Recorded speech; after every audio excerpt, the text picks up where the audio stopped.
boa noite, gente. Obrigadão por ter vindo hoje. Acho que é uma honra poder falar de um assunto que o pessoal tem muita curiosidade e está em voga, todo mundo fala, mas pouca gente sabe do que se trata, né? Então hoje eu vou tentar explicar para vocês o que é Cabala ou Cabalá e, mais importante ainda, quantas Cabalás existem. O que é o livro egípcio dos mortos e como é que entender o livro egípcio dos mortos vai ajudar vocês na vida prática de vocês em pleno século XXI. Então, vou começar a palestra explicando essa imagem que tem aqui do lado, que ela chama Árvore da Vida. Ela é composta de 10 esferas, 22 caminhos e uma esfera invisível, totalizando 32 mais 33 caminhos da sabedoria. Isso aqui ele vai trazer todas as respostas e basicamente como você viver melhor, né?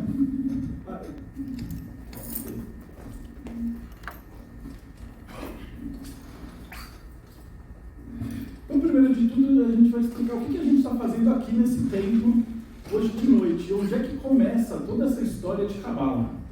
Então, para isso, a gente vai ter que fazer uma viagem até o Egito, mais ou menos uns 4.000 anos antes de Cristo, e explicar o que é maçonaria, para que serve e de onde que ela vem, né? Por que é tão secreta?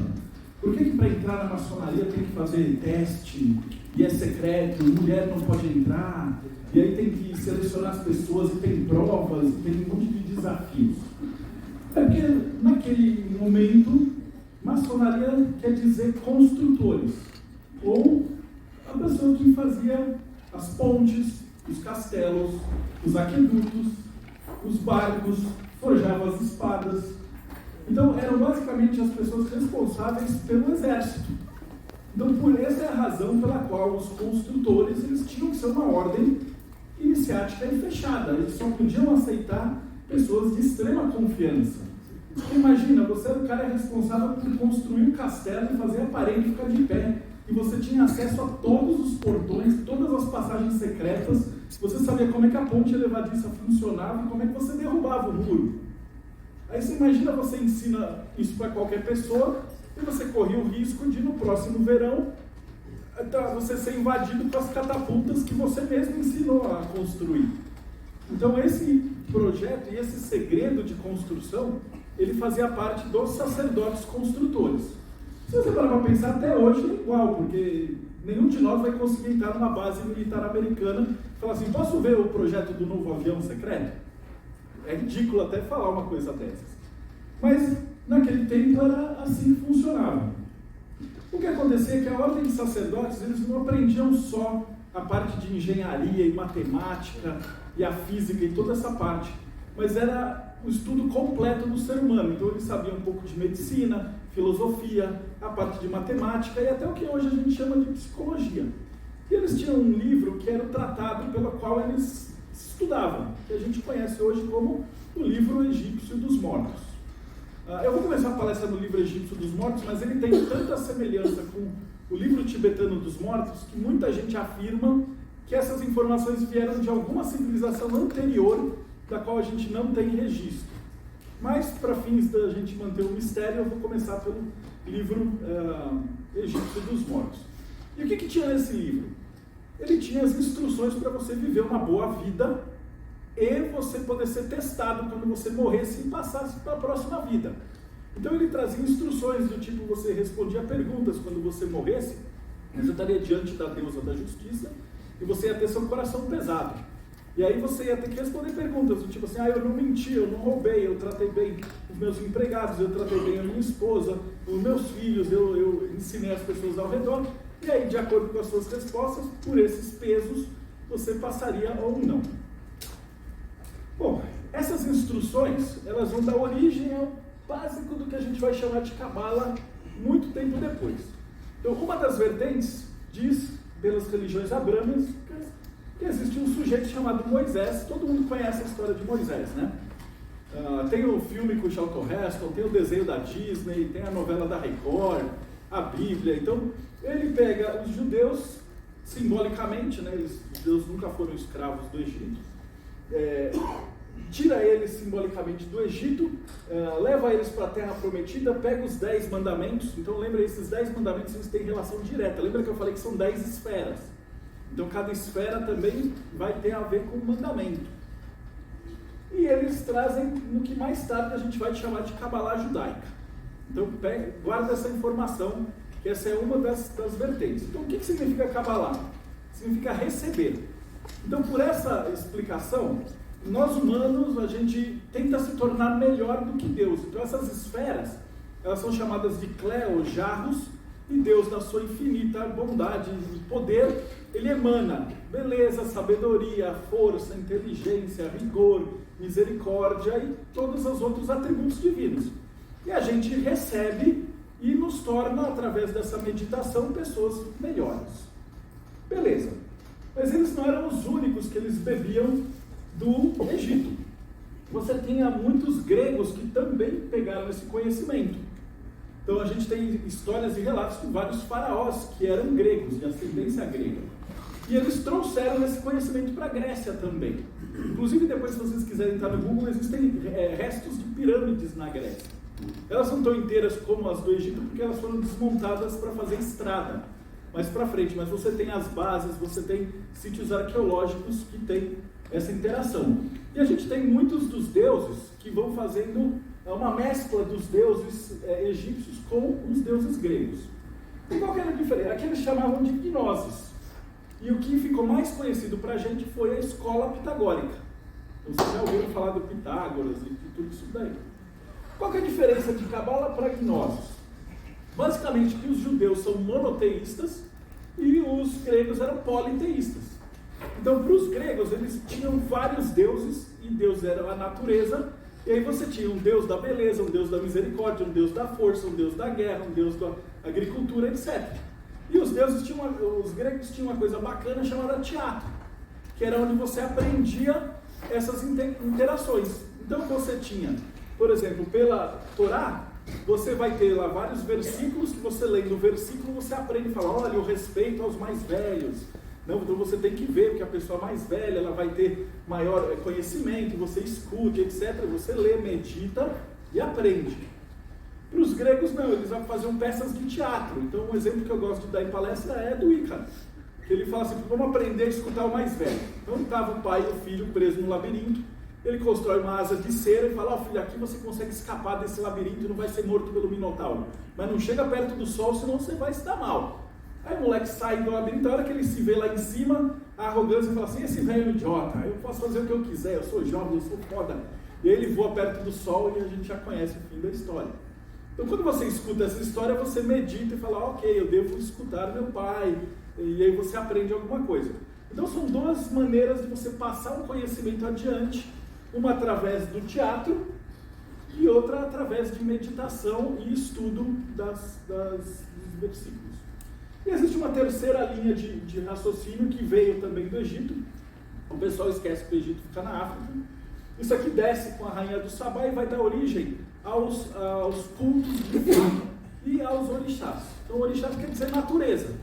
E assim como a gente tem as divindades gregas, você vai ter um orixá da força, ou da justiça, da beleza, do amor, do poder. E aí você vai ter os itás, que são os contos, na qual esses orixás um conversa com o outro. Então, Exu vai lá e encontra Ogum, e aí eles se cruzam, ou aí Xangô vai lá e casa com Oxum, e aí depois ele trai Oxum. E aí você analisando as histórias tribais, você também faz o quê? Se torna uma pessoa melhor e aprende alguma coisa que a gente vai explicar daqui a pouquinho. Mas basicamente essas são as três principais, as três vertentes do que a gente vai chamar de Cabala. Os gregos, eles vão passar esse conhecimento para os romanos. E aí a gente percebe que essas divindades, elas começam a fazer plástica. Eu brinco assim. E se você pensar nos Zeus, a gente imagina quem? Aquele velhinho, barbudo, sentado no alto da montanha e tal. Ele é um senador romano, um senador grego, na prática. Já Júpiter, ele é um general. Ele está de armadura, ele é mais jovem, ele é potente, ele tem raios, ele comanda. Então a gente começa a perceber. Diana, por exemplo, ela tem a caçadora. A Ártemis, ela é uma caçadora das florestas. Diana é uma estrategista militar. Então você começa a perceber que os deuses romanos eles estão adaptados mais ao conceito de cidade e civilização romana. E os deuses gregos eles são mais arbóreos, mais florestais, mais do bosque. Então a gente vai percebendo que esses deuses vão fazendo uma mudança. Uma que eu gosto de citar sempre é Poseidon. Poseidon era um deus que todo mundo tinha medo dele. Então faziam oferendas para você sair no barquinho e chegar vivo do outro lado, voltar em segurança. E Netuno era um deus que era só oferendas para prosperidade, riquezas e benesses. E aí você pensa, por quê? Porque quando os gregos se aventuravam pelo Mediterrâneo, o barquinho deles era mais ou menos. Então eles iam, mas não sabiam se voltavam. Qualquer tempestade ali no mar ia afundar o barco deles. Já para os romanos, eles já tinham desenvolvido a navegação e o Mediterrâneo era meio que o quintal deles. Então a função da divindade vai mudando com o tempo. E a partir daqui dos romanos, eles, através do exército, eles tomam conhecimento de todos os outros povos da Europa. Então vikings, francos, celtas, gauleses, lusitanos, e eles vão fazendo essas adaptações. E sempre era esse ritual, de você sempre estar meio ligado com o exército. Por exemplo, Odin, exemplo do pai do Thor da Marvel. Dependendo da mitologia, ele é Wotan, então ele parece um trickster. Então ele não tem um olho, e aí ele engana as pessoas, ele sacaneia. Então, dependendo de que parte da história você está, essas divindades contam uma história diferente. Pois bem, aí, por volta do século VII, Constantino quer ser o Papa e o Imperador ao mesmo tempo. E aí ele funda a Igreja Católica Apostólica Romana lá no Monte Vaticano. Ele toma o exército romano e ele passa por cima de todas essas divindades do paganismo. E aí onde tinha, por exemplo, Brigitte, vira Santa Brígida. Onde tinha uma divindade que matava o dragão e salvava a aldeia e tal, agora é São Jorge. Onde tinha divindades dos equinócios, do solstício, agora é São João. E as festas dos padroeiros dos santos vão tendo os poderes, né, e as qualidades e características desses deuses e divindades do paganismo. Então, eles vão sendo adaptados, como eu disse. Os deuses fazem plástica o tempo inteiro e eles vão mudando, né? Enquanto isso, os judeus estavam de boa, eles iam passando esse conhecimento de boca a ouvido e eles iam trabalhando aí dentro dessas qualidades do que é a Cabala judaica. Até que acontece uma coisa muito interessante. Aqui nesse meio tempo vai ter os muçulmanos, depois vão ter as cruzadas, eles vão estar brigando. Por volta de 1200, 1300, 1400, a Igreja Católica se volta para dentro da Europa e eles começam a perseguir os judeus. E falam assim, ou vocês se convertem ao cristianismo ou vai todo mundo para a fogueira. E aí vai surgir algumas coisas muito interessantes. A primeira é que os judeus ficam apavorados, eles falam, a gente precisa colocar esse conhecimento no papel. Então nesse período começa a surgir, por exemplo, o Pardes e Morim, o Liber Raziel, o Sefer Yetzirah e todos os livros clássicos. O Lúria, o Abulaf, os rabinos, as redes rabínicas que hoje a gente conhece, elas são escritas e elas surgem nesse período para preservar esse conhecimento secreto. Por outro lado, os membros da igreja que eram estudiosos, eles pegam essa cabala e eles falam, peraí, essa Torá é o Velho Testamento. Então a gente pode adaptar esse conhecimento dos judeus para o cristianismo.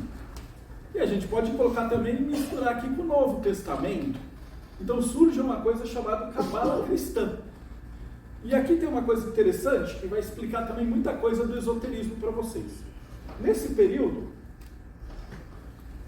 ele vai surgir o norte da Itália, ali, sul da Espanha, sul de Portugal, estava fervilhando, porque tinha todo aquele comércio e todo aquele monte de pessoa pensante, e os filósofos, os sábios estavam todos ali.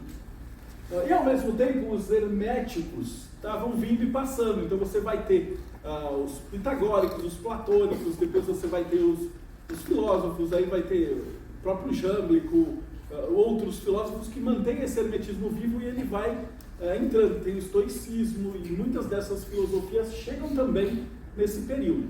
E aqui a gente vai ter um caldeirão gigante que a gente chama de Renascimento. E nesse meio tempo surge um negócio chamado tarô.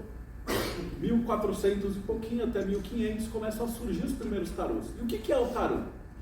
Tarô é uma forma de você ser alfabetizado em hebraico. o hebraico da Bíblia, né? O hebraico da Torá. Por quê? O hebraico tem uma qualidade, principalmente o hebraico bíblico, que as letras, elas representam ideias.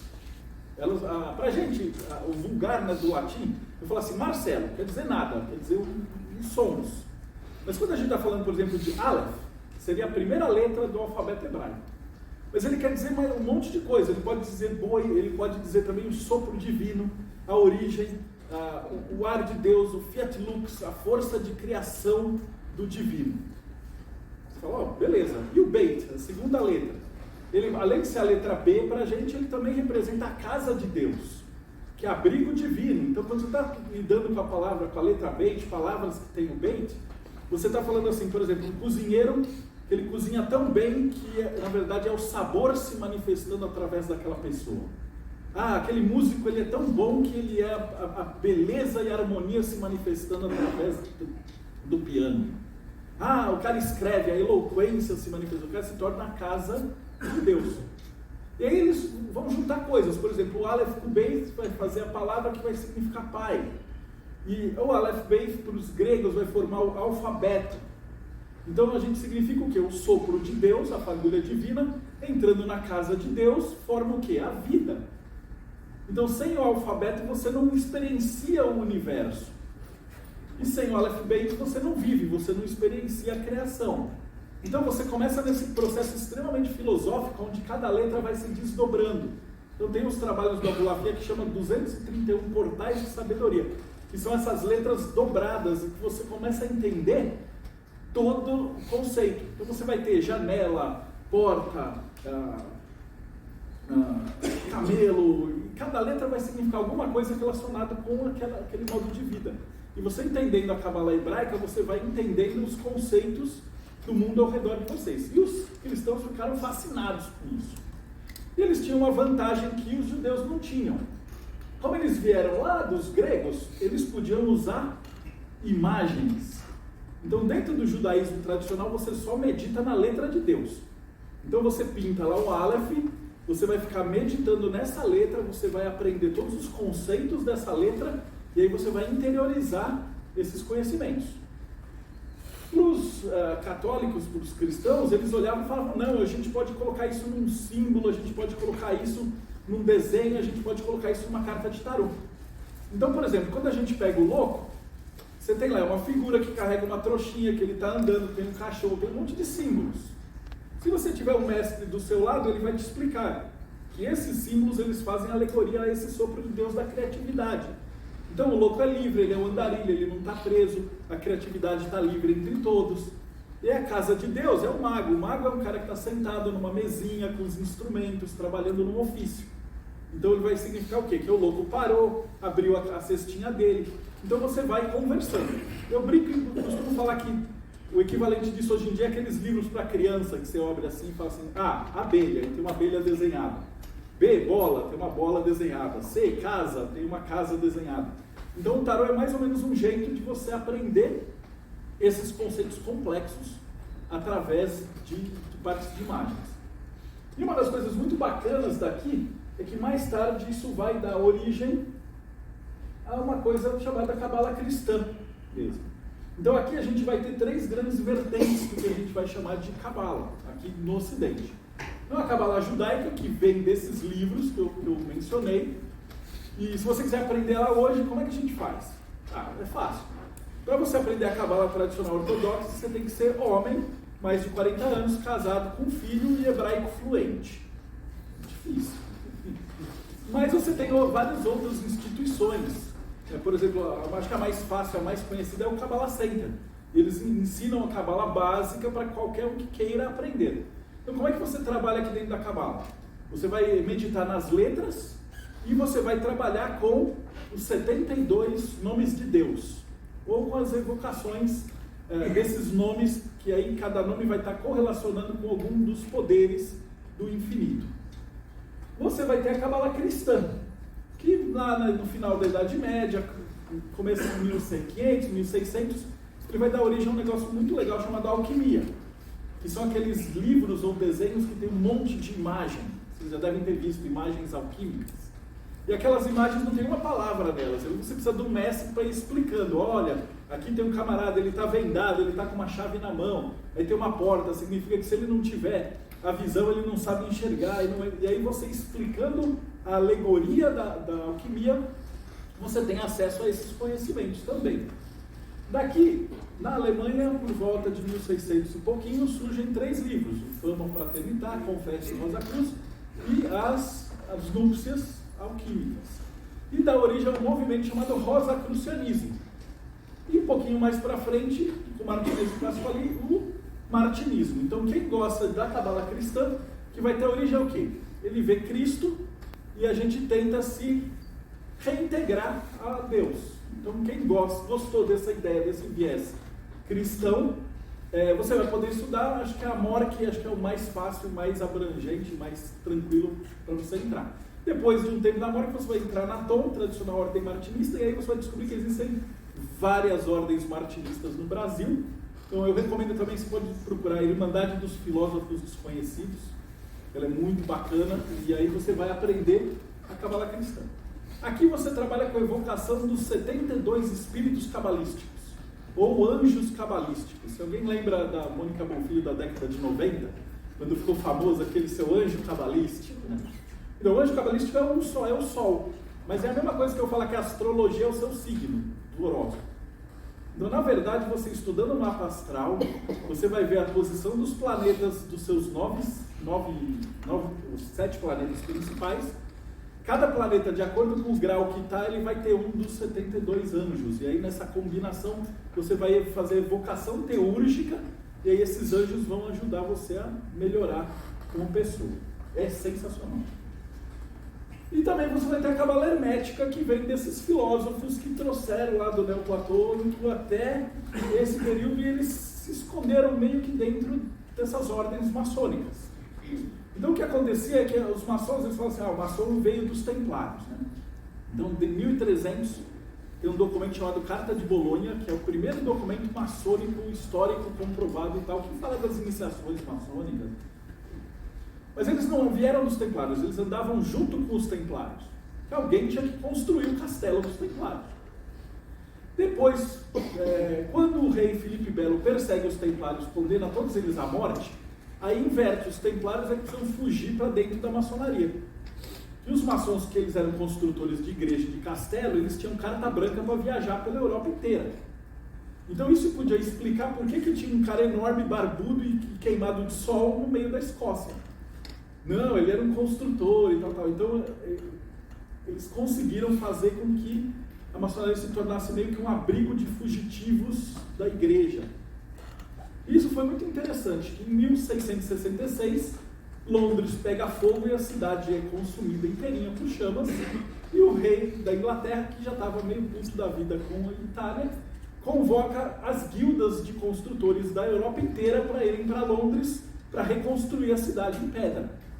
Então a gente tem disso daí, que Londres é uma das cidades do mundo que tem mais símbolo ocultista no meio, e os caras tiveram 60 anos lá dentro. Então em 1717, as grandes lojas se juntam e falam assim, agora vamos oficializar as grandes lojas unidas da Inglaterra. E aí, oficialmente, surge a maçonaria. Eu acho que eu falei alguma coisa que não podia. Illuminati. Então, resumidamente, essa é a ideia. E nesse ponto, a maçonaria já estava se tornando meio que um lugar onde os cientistas estavam foragidos. Então você fazia alguma experimentação, você falava que a Terra era redonda, você falava que a Terra girava ao redor do Sol, a igreja te mandava para a fogueira, os caras fugiam. Você estava junto com Lutero, com Calvino, vai para a fogueira, e se escondia na maçonaria. Então a maçonaria se tornou um lugar onde, como eles tinham todos esses esquemas de segredo e de proteção, onde todo mundo que era perseguido por alguma ditadura, no caso religiosa aí, foi para dentro da maçonaria. E não por coincidência, nesse mesmo ano surge a Royal Society, que foi a primeira sociedade de ciências do mundo que está lá na Inglaterra. Nesse período também a Inglaterra domina a Índia. E eles começam a trazer da Índia todos aqueles conceitos de reencarnação, das divindades e tal, e surge também a Sociedade Teosófica da Blavatsky, que vocês já ouviram falar.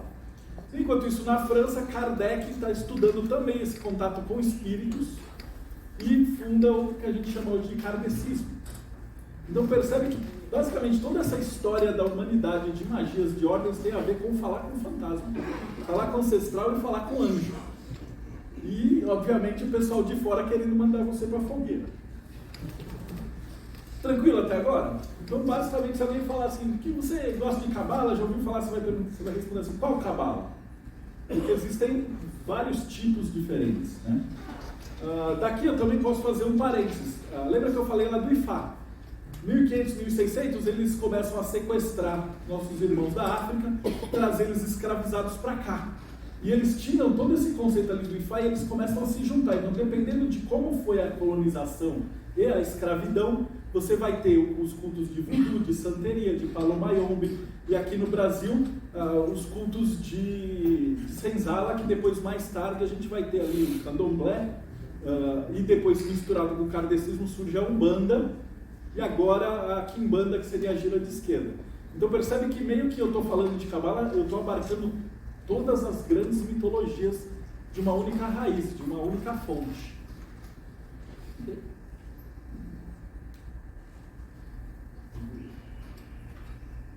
Cadê o nomes de TI?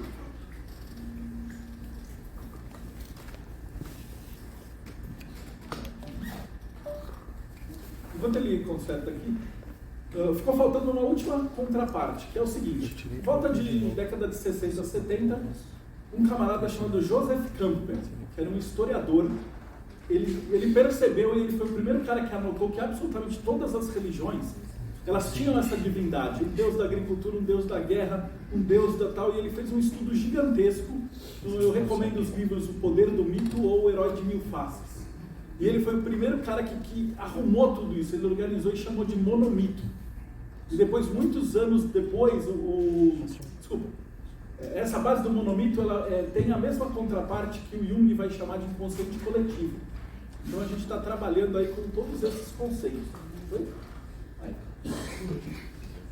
Isso é muito interessante também para essa palestra, que o Campbell, ele estuda toda essa sequência que eu vou falar daqui a pouquinho, e ele cria um negócio chamado Jornada do Herói, que a gente vai ver isso até os dias de hoje, né?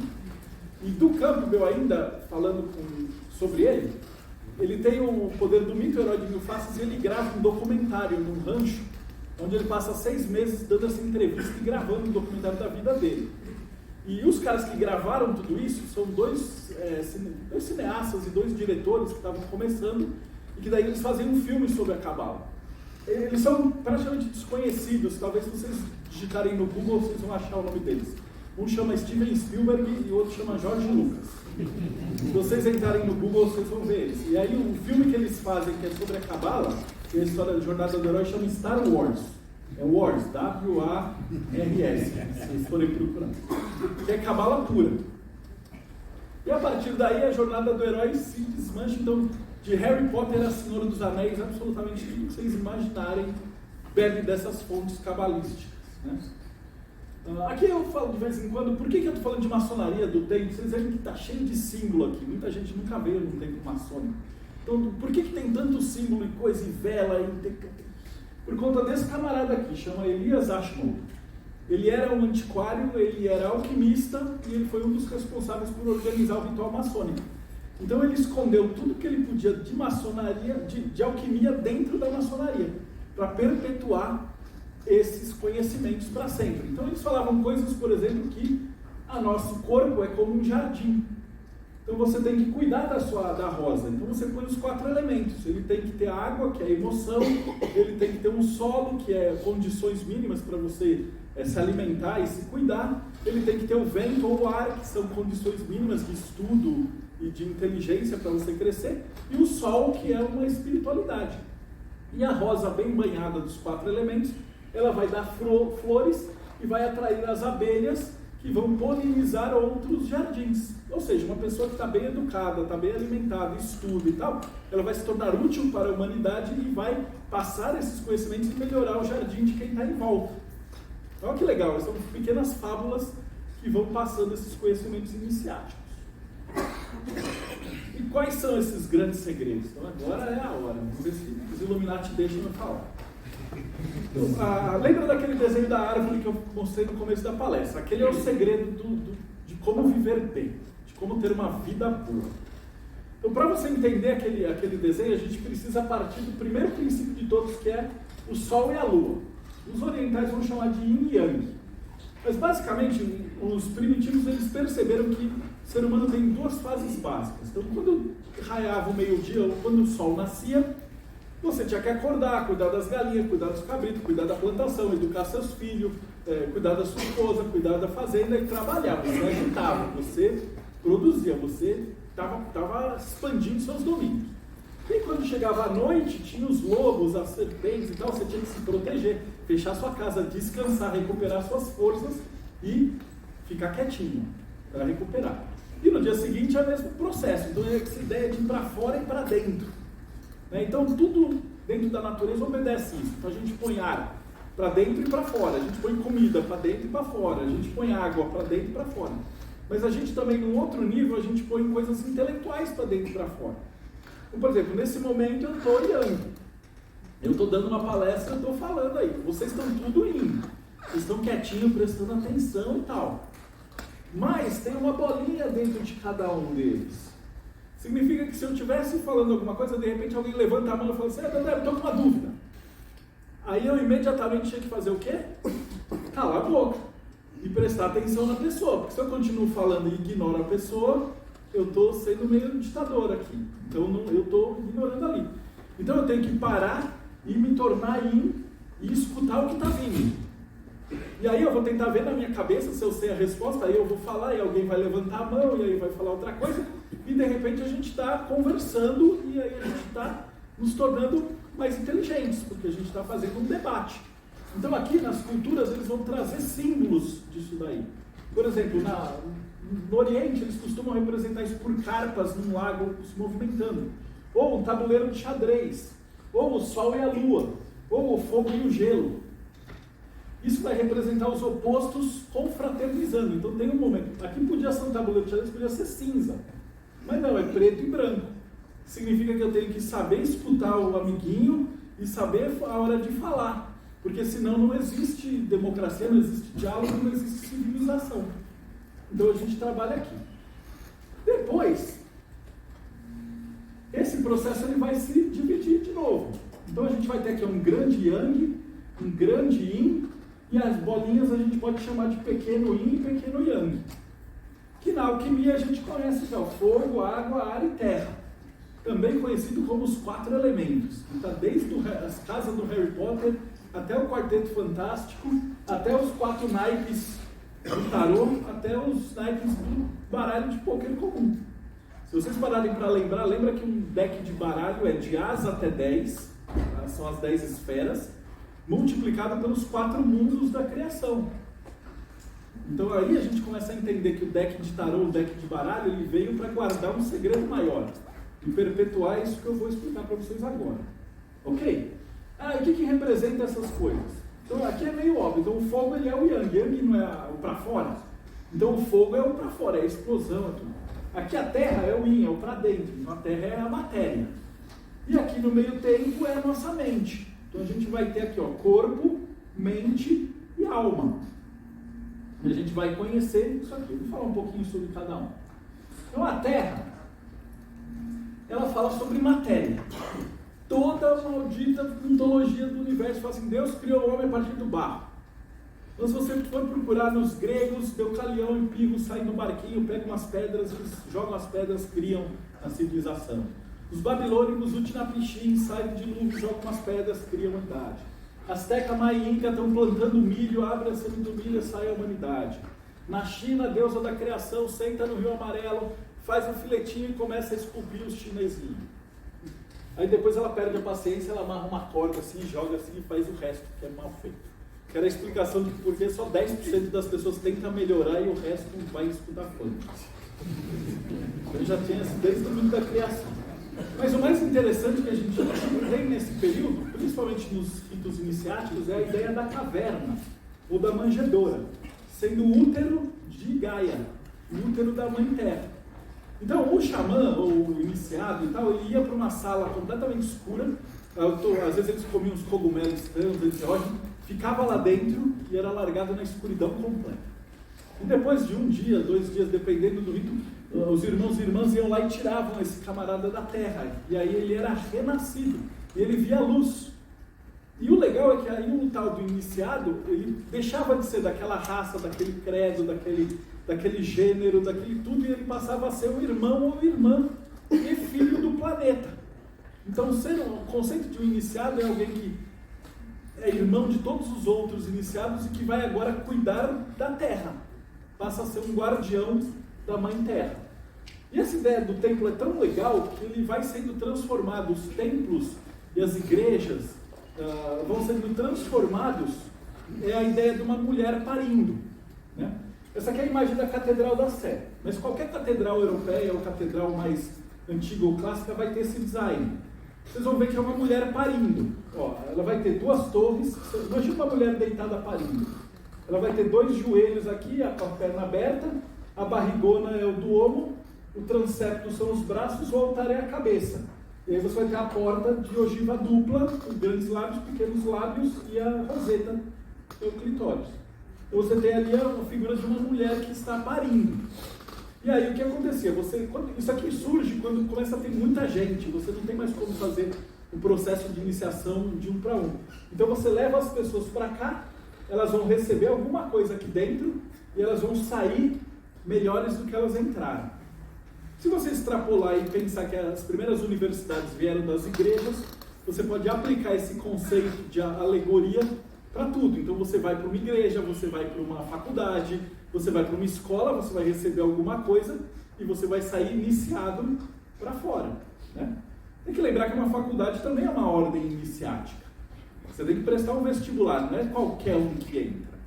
Então a gente fala maçonaria, Rosa Cruz e tal. Mas se você quiser prestar, sei lá, medicina, você vai disputar com, sei lá, quantos 1000 pessoas candidatos. Então não deixa de ter critérios de seleção, de teste e tal. Você só não precisa mais andar em cima da lava, se pendurar e matar um dragão. Agora é diferente, você faz o Enem e consegue a nota. Beleza, e se a gente tem a Mãe Terra, o fogo é o Pai Celestial. E toda a mitologia que se preze e se quer falar com Deus, o que acontece? Ele tem que acender, ele tem uma sarça ardente, que é a ideia da árvore pegando fogo. Isso aqui é explicado antropologicamente. Então tem um antropólogo que explica que essa cultura do fogo está associada com a divindade. E a hora que eu contar essa história para vocês, vocês vão olhar e falar, é óbvio. Imagina que a gente é a primeira tribo do planeta Terra que viu uma fogueira. Então a gente está lá no meio da África caçando os mamutes. E aí teve uma tempestade, caiu um relâmpago, a gente chegou numa clareira e a árvore está pegando fogo. Ninguém no planeta jamais viu uma fogueira. O que vocês iam pensar? A galera olhou para aquilo e falou, olha esse negócio pegando fogo. Não tinha nem um nome para isso, né? Aí alguém foi lá, pôs a mão e queimou. Aí todo mundo, eu queimei minha mão, 3º grau de queimadura. Nem tinha um nome para queimadura. Aí alguém mais inteligente olhou e falou, peraí, é claro que isso é um pedaço do sol que caiu. Ele falou, claro, faz sentido. E aí quando essa chama começou a diminuir, a galera começou a tentar acender e colocar folhas e fazer os sacrifícios para manter aquela chama do sol que caiu na terra. E aí surge a religião dentro do planeta. Depois, mais tarde, o ser humano aprende a fazer o fogo. E aí você depois vai ter todas as mitologias que se prezem, você vai ter sempre um herói que vai, rouba o fogo dos deuses e volta e entrega na terra, e geralmente esse cara se ferra. O Loki e o Prometheus são os mais conhecidos. Mas roubar o fogo dos deuses é bom para os humanos e péssimo para quem trouxe essa ideia. Então o fogo vai estar associado aí com progresso, com ideias novas, com vontade. O Crowley chama de telema, né? Pode ser conhecido como vontade, você pode chamar de tesão, de força, mas aquela ideia que faz o mundo girar, que você acorda de manhã e fala, hoje eu vou construir um negócio, uma catedral. Então essa é a ideia por trás dessa novidade. E você vai ver que todas as mitologias do mundo trabalham essa ideia de que quem é iluminado tem uma auréola na cabeça, tem um cocar, tem um turbante, tem um chapeuzinho. sentado ali no chefe, o mestre Cuca tem um chapéu maior que o outro. Todas as culturas adotam essa ideia da cabeça luminosa. E é muito louco, porque os índios do Xingu provavelmente não copiaram dos santos católicos. Mas a ideia é basicamente a mesma. Se você acreditar em espiritualidade, existe um chakra aqui chamado coronário, que dizem que quando você está trabalhando em contato com o divino, ele brilha. Então, são ideias. A gente não consegue convencer isso na academia, mas eu jogo assim para ver quem que gosta da ideia. Tranquilo? Então, fogo e um pai fogo, mãe terra. Mas a gente ainda tem aqui no meio esses outros dois elementos, né? Então, a gente vai ter o ar. Então, o primeiro dos elementos da nossa mente é composta de razão e emoção. A razão, para o Pitágoras, estava dividida em 3 partes: gramática, retórica e lógica. Chamava de trívio. Gramática era o ar, era a força invisível da sabedoria. E aqui tem uma história legal do Carl Sagan, que era um ateuzão. E ele falava que um livro é a maior prova que o ser humano consegue fazer magia. Porque você pega um pedaço de árvore morta, de casca de árvore morta, cheia de borrão de tinta, você olha para o borrão de tinta, um maluco que morreu 300 anos atrás, conversa com você dentro da sua cabeça, e a hora que você fecha esse livro, você está mais inteligente do que quando você abriu o livro. E esse conhecimento veio literalmente do nada. Ele foi criado dentro do seu cérebro através de olhar borrões de tinta. Então, se isso não é magia, eu não sei o que é magia, né? Então, essa é a ideia de gramática, o ar, o invisível. Se eu faço, não só gramática, né? Mas se eu faço um perfume e mando para a China, eles fazem um perfume lá. Eu faço um projeto, mando para a Inglaterra, eles sobem um prédio. Eu faço uma sinfonia, mando para a Alemanha, eles tocam minha música. Então, tudo isso é um conhecimento invisível do ar. A retórica são as folhas. Se você olhar os decks de tarô e tal, o próprio símbolo do baralho, você vai ver que o naipe de espadas é uma folhinha, o símbolo. Não é aquela folhinha preta. Representa o quê? A construção do universo através da gramática. Então, Odin, ele se pendura na árvore, se crava na árvore, recolhe as folhas de Yggdrasil e através das runas, dos riscos das árvores, das folhas, eles constroem o universo, ele se torna o Deus mais poderoso e tal. Que é a ideia que o Shakespeare fala: a pena é mais poderosa que a espada. Através da gramática você constrói um universo. Que basicamente é você escrever, a habilidade de escrever bem. Que hoje acho que é a maior batalha que o ser humano está travando, né? Que é fake news. Se você assistir, abre um site, tem uma notícia, e você pega um site, sei lá, de esquerda e de direita, e olha a mesma notícia, você fala assim: não é possível que essas duas coisas que eu estou lendo foram isso que aconteceu. E hoje na internet você vai ter 1 milhão de versões e fatos e fakes, todo mundo está tentando criar a realidade. Então isso é a retórica. E finalmente a gente tem a espada, que é a lógica, que é a ideia de que você vai travar uma batalha de espadas dentro da cabeça de alguém. Então, por exemplo, se eu tiver uma contenda judicial com alguém, eu podia contratar um gladiador, o outro cara também, os gladiadores se matam, quem sobreviver igual no Game of Thrones. Mas a gente pode fazer de outro jeito diferente. Tem as leis, aí a gente vai chamar os caras de terno, eles vão escrever, cada um vai escrever sua tese, sua retórica, vai ter um cara chamado juiz, que todo mundo vai apresentar para o juiz fala assim: esse cara ganhou a batalha. E aí um dos dois ganha. Ou comércio, ou diplomacia, ou vendas, então, toda a base da nossa sociedade está em lutas de espada invisível dentro da nossa cabeça. E aí parte uma coisa bacana. Falta um elemento. E lembra que eu falei que essas histórias e alegorias elas são contadas e nenhum conto de fadas está lá à toa? Então, se a gente pensa no conto de fadas do rei Arthur, por exemplo, como que é? Como é que ele sabe que ele é rei? Ele tem uma carteirinha de rei. Com o que eu falei até agora. O que ele faz? Ele tem uma coroa na cabeça, ele tem que tirar a espada da pedra bruta. Ou seja, se você quiser causar uma modificação no mundo, você tem que dominar o seu ofício. Isso significa que você tem que fazer um curso na sua profissão, se especializar, você tem que estar em constante estudo. Isso é muito legal. É legal, mas os caras entenderam esse conceito lá em 500 depois de Cristo. Não existe psicologia, não existe moral da história. Eles faziam essa alegoria para colocar. E depois de eu contar essa história do rei Arthur, vocês nunca mais vão esquecer. E, cara, se vocês quiserem fazer uma modificação no mundo, vocês têm que lapidar vocês mesmos e ter essa espada. Espada representa domínio do seu emprego, domínio das suas artes, domínio da sua qualidade. Mas está faltando um elemento, que é a água, que é o coração. O rei Arthur, no ponto inicial, ele pega a espada e sai matando todo mundo e mata o oponente num combate desleal.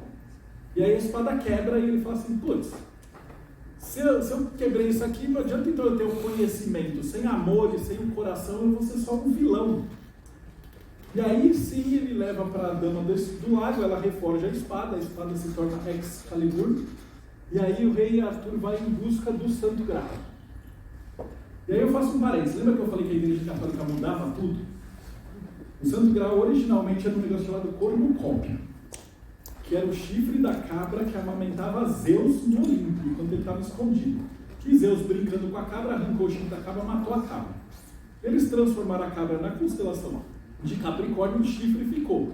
E esse chifre brotava ambrosia, hidromel, e quem se alimentasse da comida dos deuses também virava um deus. Então tudo que era herói da mitologia grega tentava escalar o Olimpo para comer dessa comida mágica.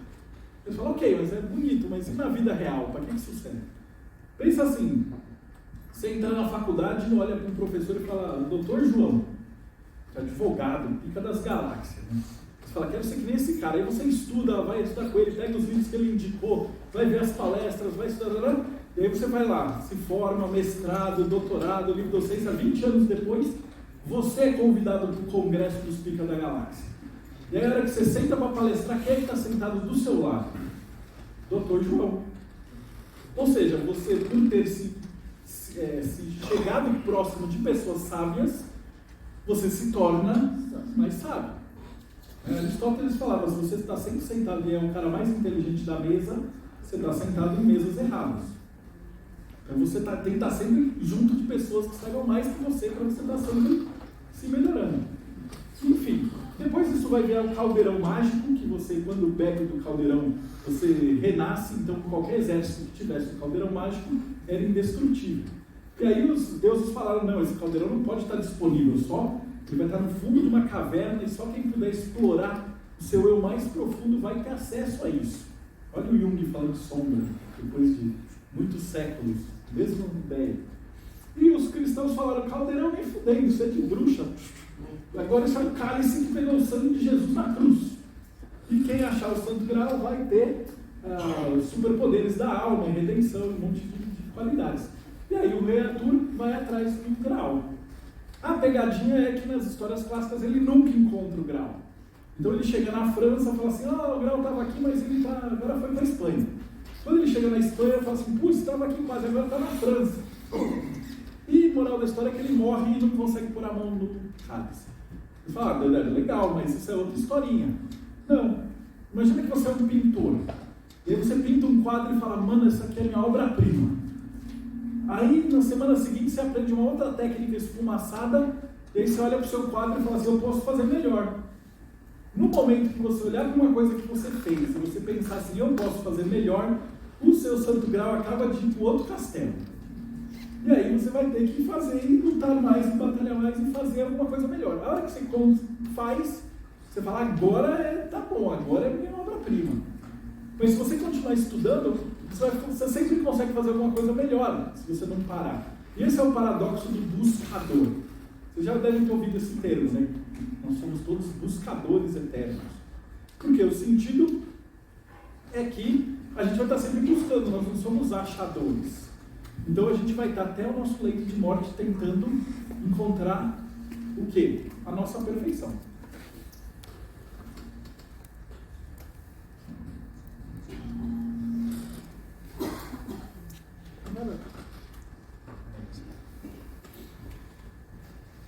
Ele deve estar com salva-tela.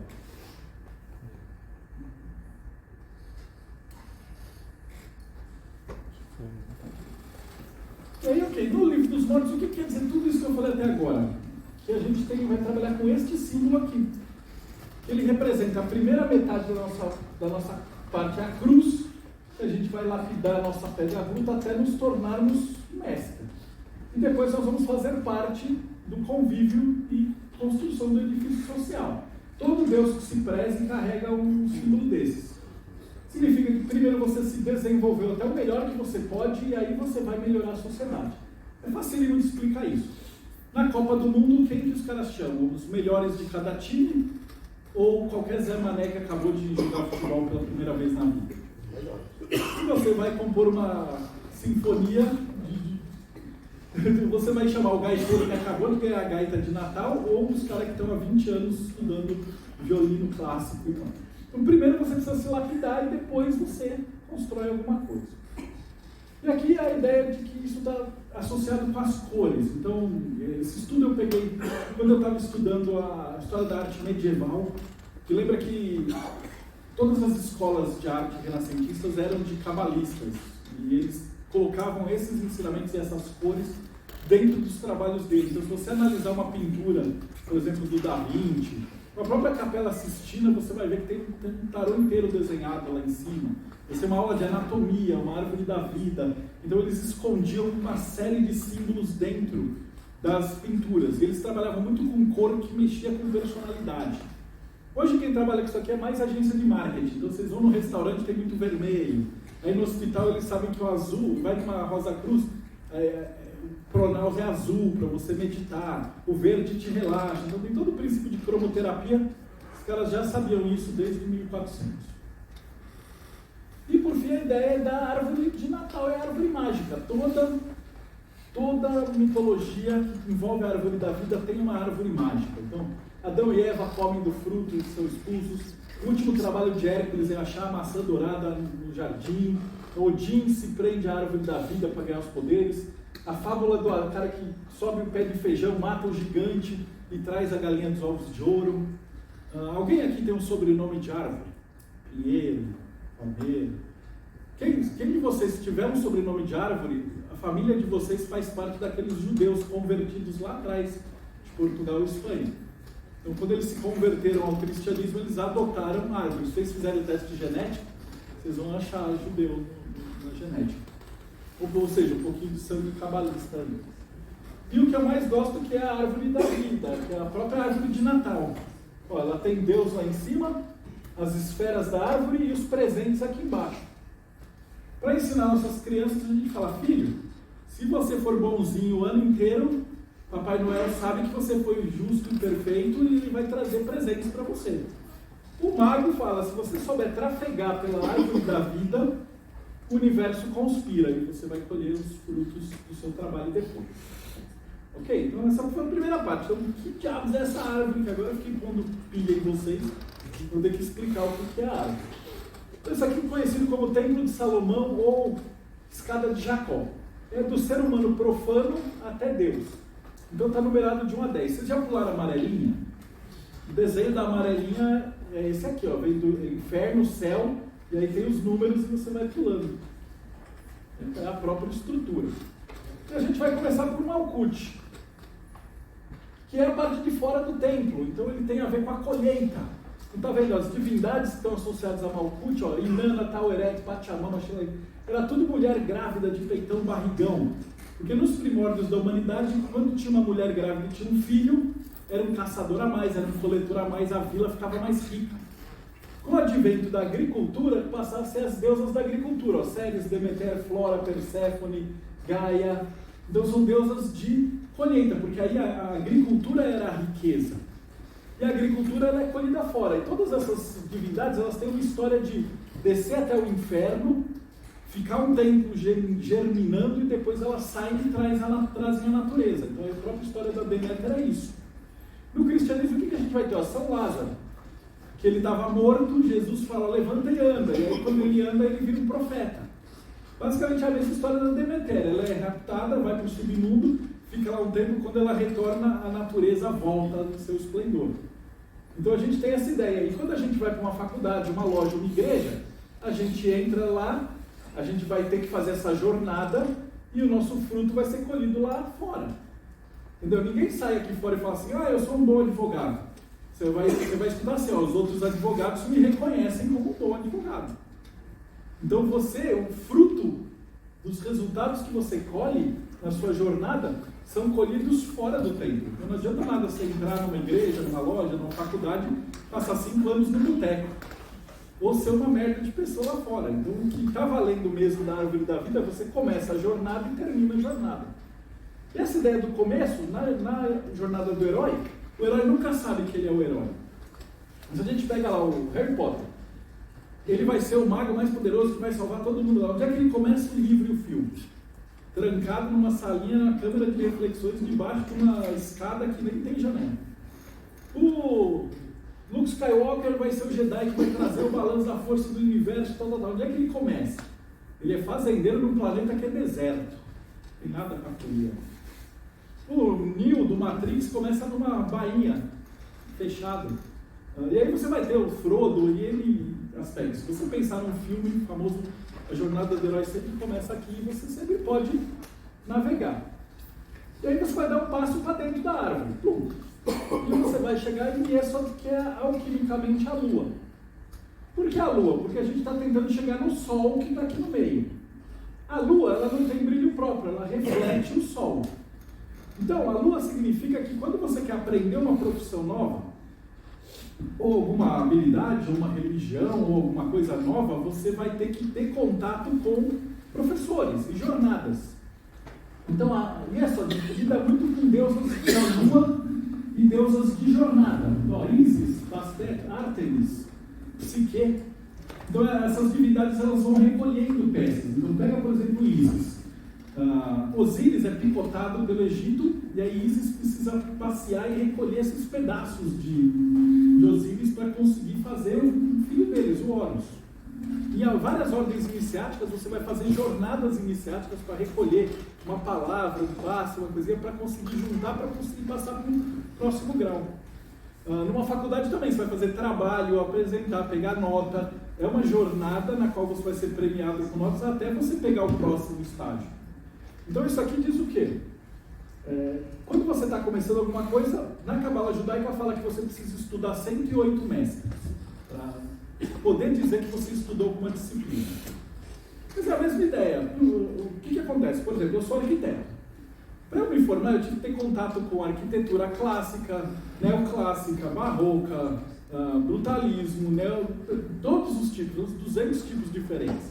E se você pegar 500 arquitetos e falar quais são as suas estilos arquitetônicos favoritos, cada um vai dar uma resposta diferente. Do mesmo jeito, se você pegar qualquer profissão, imaginem vocês a jornada que a gente vai fazer junto agora. Então, eu quero que vocês imaginem a profissão de vocês. Quando vocês entrarem e começarem a falar assim, eu não quero ser uma pessoa normal, eu quero fazer uma modificação do mundo. Lembra que a gente está falando do livro Egito dos Mortos. Você vai ter que estudar 1 milhão de coisas. Dentro da sua profissão, vai ter coisas que você adora e vai ter coisas que você odeia. Tem autores que você olha e fala, esse cara é um imbecil. E tem autores que você olha e fala, esse cara é um herói. Por quê? Porque a Lua vai ter várias fases, a Lua cheia, a Lua minguante, a Lua crescente. E essas fases de reflexão representam na alegoria você. E aí você fala, beleza, agora eu decidi me iniciar. Então você vai entrar aqui na coluna do rigor. Olha que legal aqui, os exemplos dessa.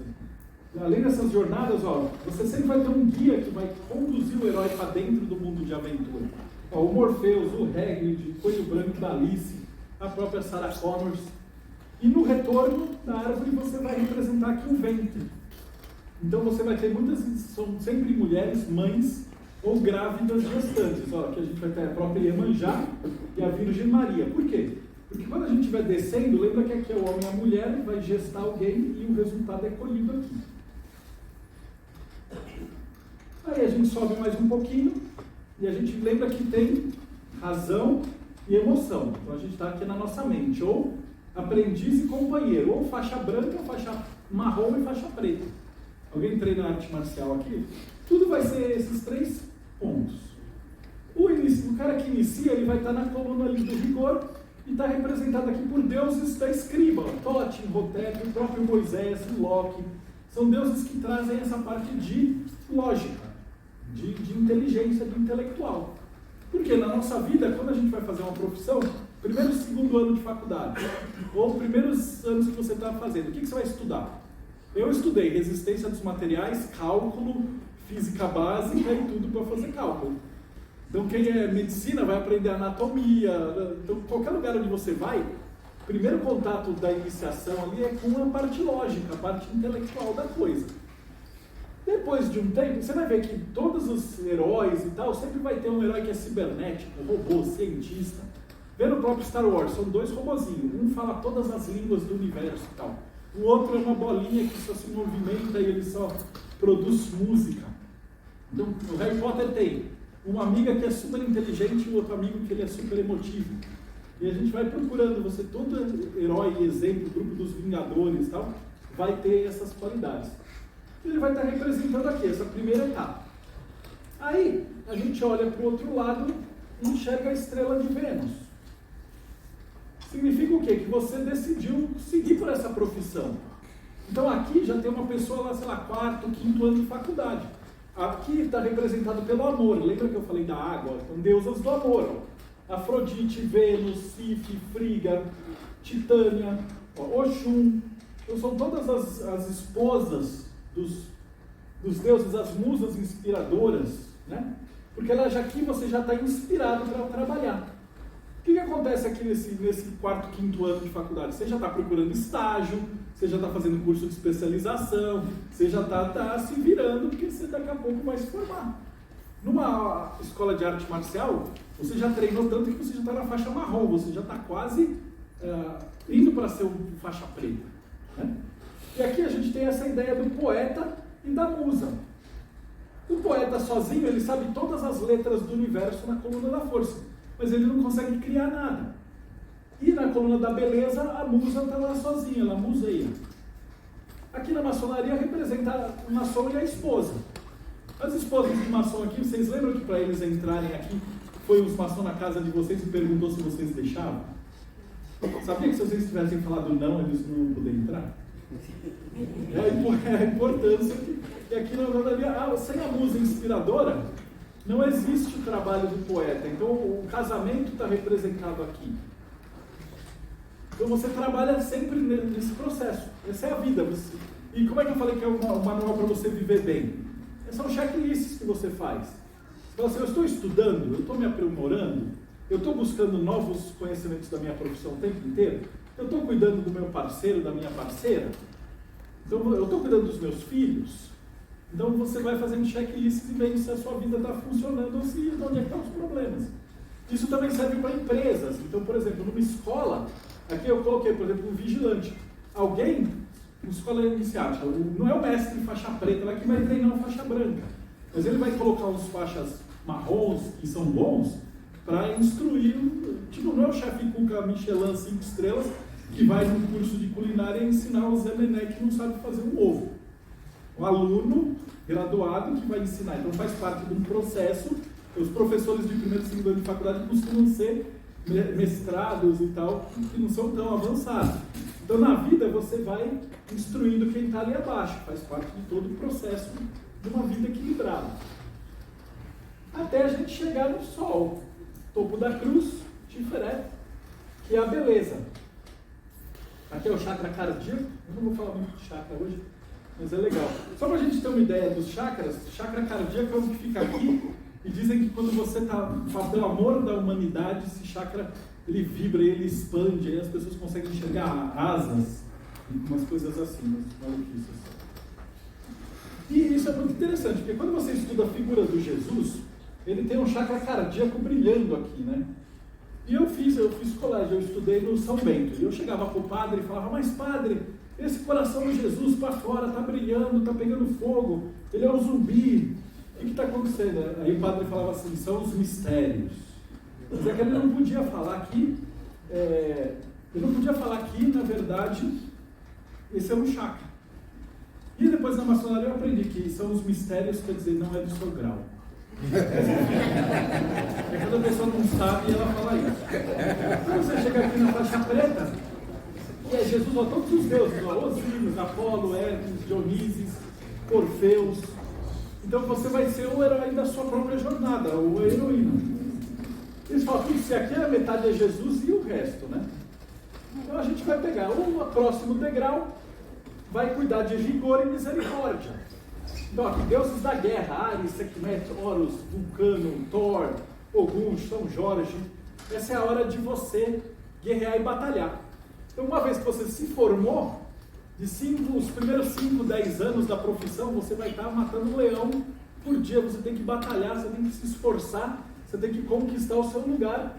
Ali é o sol. Numa empresa seria o tesoureiro, é o cara que controla a verba, que junta o dinheiro, que vê. Na sua casa seria, você está gastando mais do que você ganha?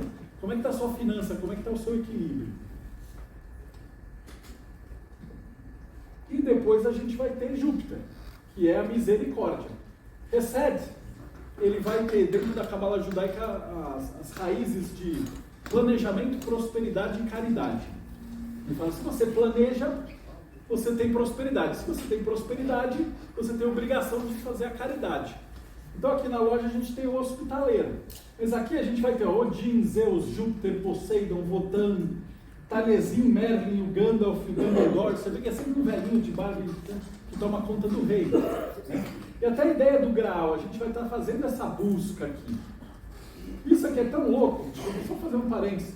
Cada um desses caminhos é uma letra hebraica. Essa letra aqui é o Yod. Yod é a letra que representa uma fagulha de Deus, do Yod He Vav He. Então você está sempre buscando o Santo Graal. E na teoria das cores é o verde claro. E o Yod é a menor letra do alfabeto hebraico. E no Star Wars, lembra que eu falei que é Cabala pura? Quando o Luke Skywalker vai virar o Jedi mais poderoso de todos, o que ele faz? E a carta do tarô é o eremita. Ele tem que ver um carinha que é baixinho, pequenininho, verdinho e mora num planeta lá na PQP. E chama Yoda. Então até isso o cara colocou, só para não esfregar na cara de todo mundo, porque eu sabia acabar mais todo mundo, cara. Mas a ideia daqui é que você já está com 20, 25, 30 anos e aí você se tornou sênior, escreveu livros, você passou a ser a referência. E aí as pessoas vão atrás de você agora. Então nessa vida você vai se esforçar para chegar aqui.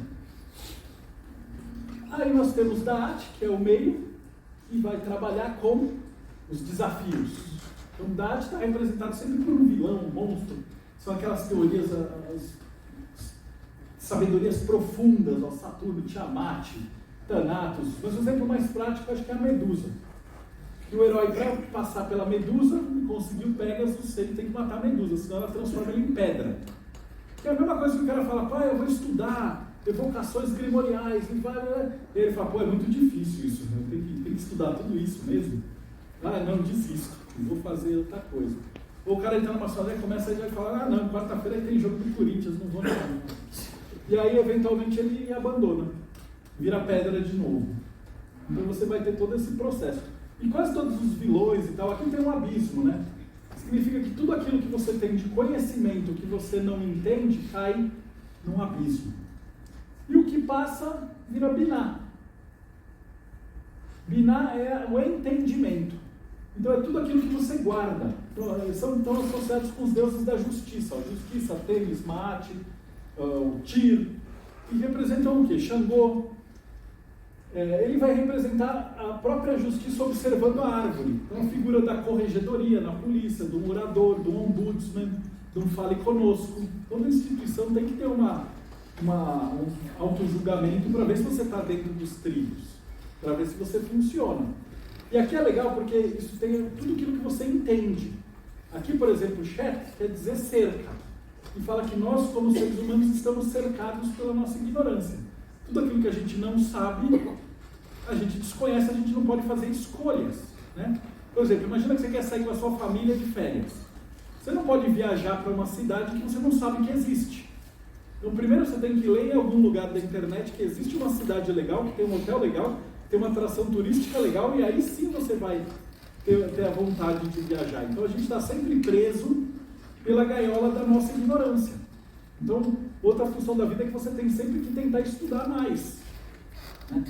E o doido é que o Hok Chokmah, que é o topo da coluna da beleza, é o caos. Que isso aqui, Binah vai ser o final da nossa vida. Com 70 anos, 80, quando a gente já desenvolveu, e essas são aquelas pessoas que a profissão de vocês, eu falo assim, arquiteto, você fala assim, Niemeyer, músico, Mozart, Quando você falar o nome da sua profissão, do seu ofício e tal, você vai lembrar de umas pessoas, eles deixaram legados. Então a ideia é que se você percorreu o livro dos mortos direitinho, você vai deixar uma marca. E aí você vai viver para sempre.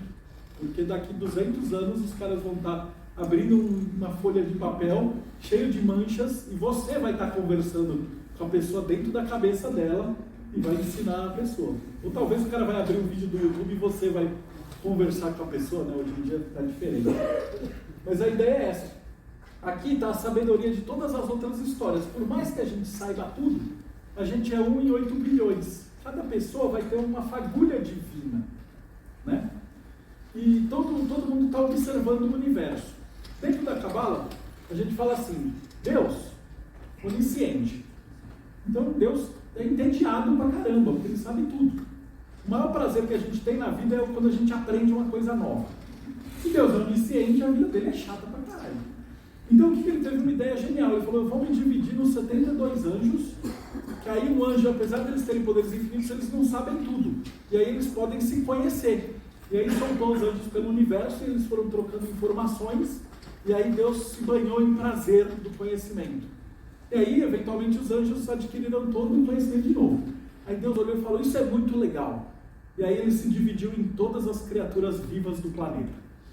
Então, de acordo com a Kabbalah, ele falou assim, que desde uma formiguinha até o príncipe da Dinamarca, todos nós carregamos uma fagulha única da divindade e a gente observa o mundo e tenta fazer o nosso melhor aqui. E o último passo é Deus. Você vê, aqui é tudo deuses de tempestade, Yansan, Oiá, de caos geral. O secretário da maçonaria ele é responsável pela memória da loja. É o cargo mais caótico de todos. Porque ele é responsável por ver o que vai, o que acontece, quem está presente, quem não está, todo esse processo. Estamos indo lá, falta um pouquinho, 5 minutos. Fique até, a gente vai chegando aqui. É o final, que é Deus. É a divindade do universo, Alá, o universo, o grande arquiteto, o Big Bang, o vira-coxa, o cérebro, todo o processo. E também ele é o final da jornada e o começo.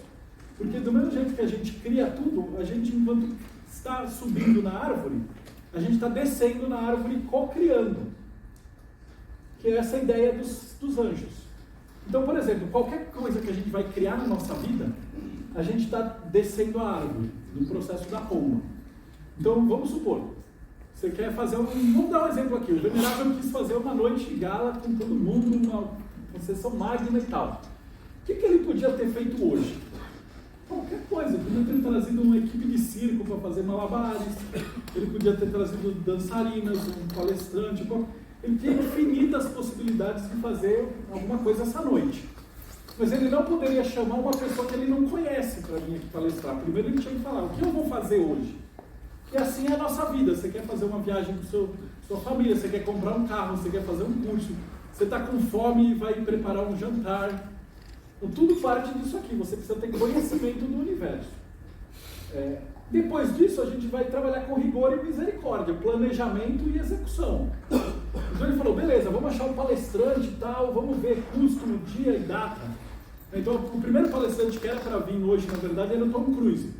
Ele ia fazer uma palestra de cientologia, mas ele cobrou 20 milhões de dólares, aí o Venerável falou, não dá. E aí ele me chamou. Então basicamente na vida de vocês vão fazer isso aqui. Eu quero comprar um carro, que carro eu compro? Tem milhões. Me atende a minha família, eu tenho tantos filhos, eu preciso ter... Que tipo de carro, que marca, o que você quer? Quanto custa cada prestação? Quanto eu ganho? Posso pagar e tal? Então você vai circulando aqui até chegar na beleza. Que eu carinhosamente chamo de é o melhor que dá para fazer com o que temos agora.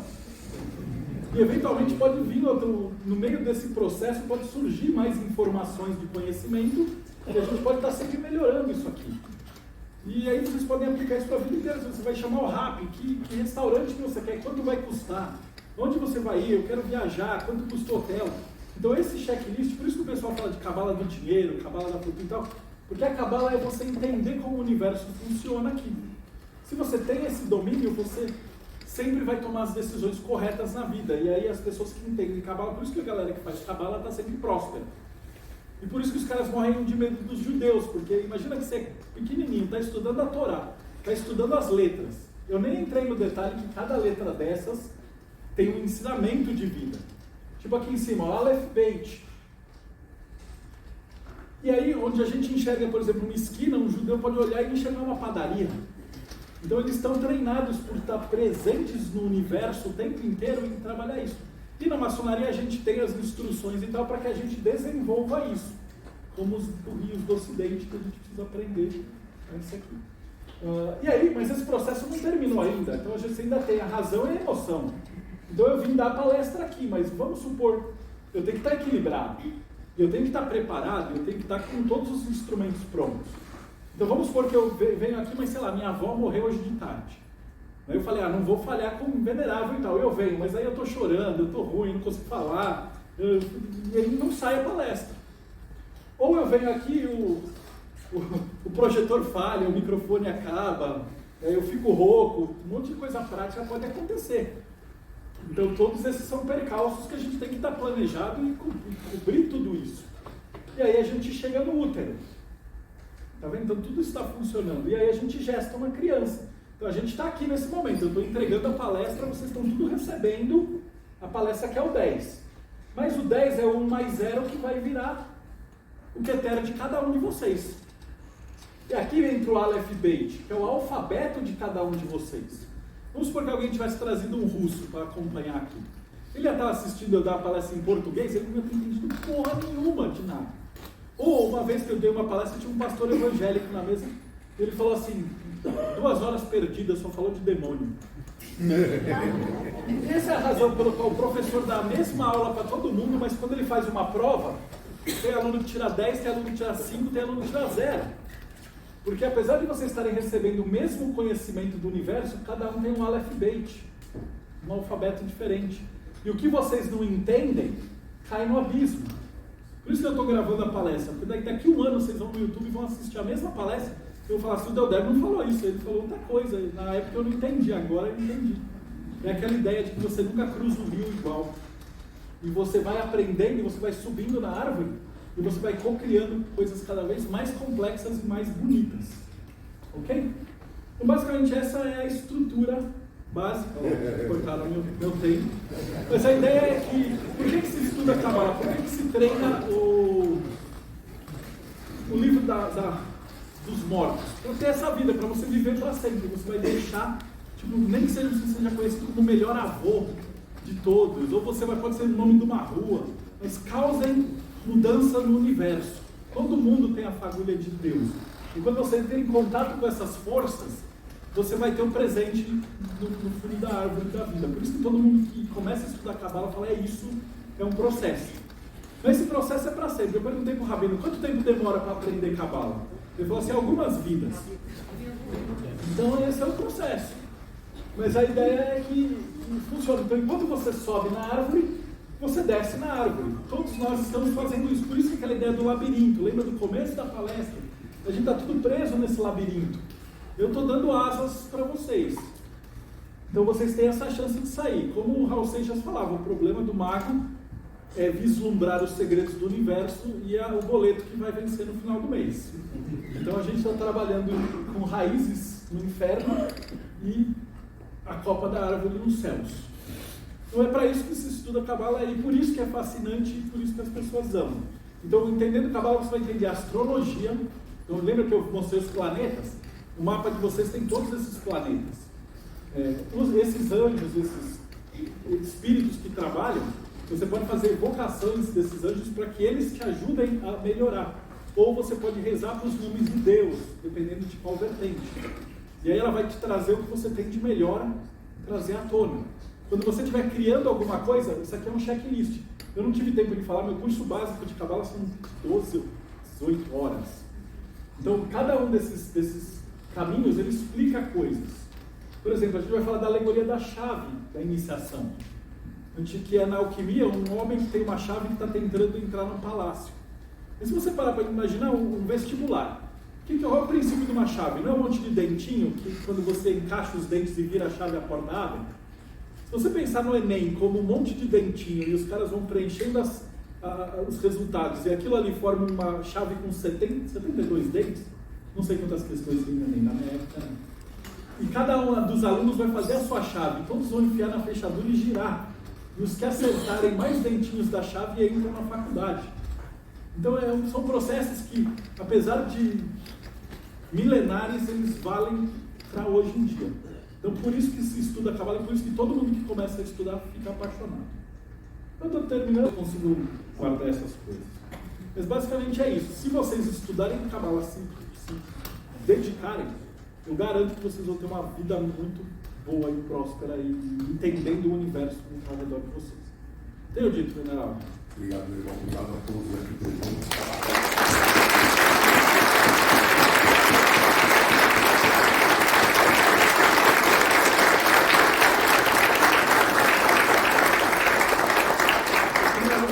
Estou curioso, se você digitar meu nome, Marcelo Deodébio, eu sou facinho de achar.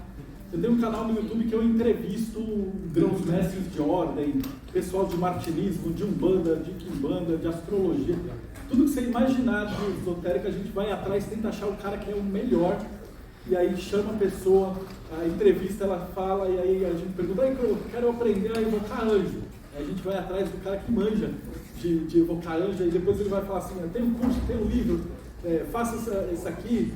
Então a gente tenta direcionar as pessoas, tá? Porque a gente sabe que não adianta você querer cagar regra, cada um de nós é uma fagulhinha. Então o ideal é eu vou mostrar tudo para vocês, de voodoo até maçonaria, até budismo tibetano, e cada um vai escolher o seu caminho, né? Então a minha missão eu acho que é abrir portas. Então vão lá, vão no YouTube, ou Deodébio, vocês me acham no Instagram, Projeto Mayhem, super fácil. É isso, eu aproveito para não falar mais nada. Eu me empolgo.